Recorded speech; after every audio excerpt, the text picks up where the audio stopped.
He never thought he'd end up here, a hospital bed, surrounded by machines that hummed louder than his heartbeat. His name was Daniel. A man once full of life, now trapped in silence. He had been a runner, a dreamer, a husband, until one day, his body failed him. A sudden illness came like a thief in the night, stealing his strength, his voice, his laughter. Days turned into weeks. Weeks into months. The doctor spoke in soft voices, not the kind that hid bad news behind gentle words. Daniel stared at the ceiling for hours, wondering if God still remembered his name. "Why me?" he whispered one night. But the room only answered with the steady beep. Beep! Beep of the heart monitor. He wanted to give up. He wanted to sleep and never wake again. Until one morning, a nurse came in, a woman named Grace. She wasn't young, and her face carried lines of years spent caring for others. But her eyes shone with something Daniel hadn't seen in a long time. Oh, she greeted him like he wasn't a patient, but a person. She adjusted his blanket, checked his pulse, and then said quietly, "You know, Daniel, sometimes God puts us in places we don't want to be, so we can see things we've never noticed before."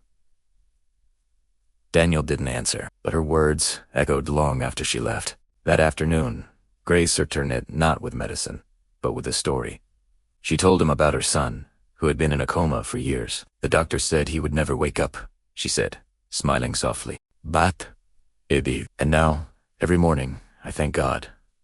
Not just for the healing, but for the hope that kept me going." For the first time in months, Daniel felt something stir inside him, not his muscles, but his spirit.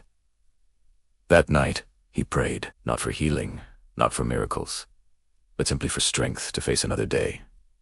The next morning, something was different. He could move his fingers, just barely, but enough to notice.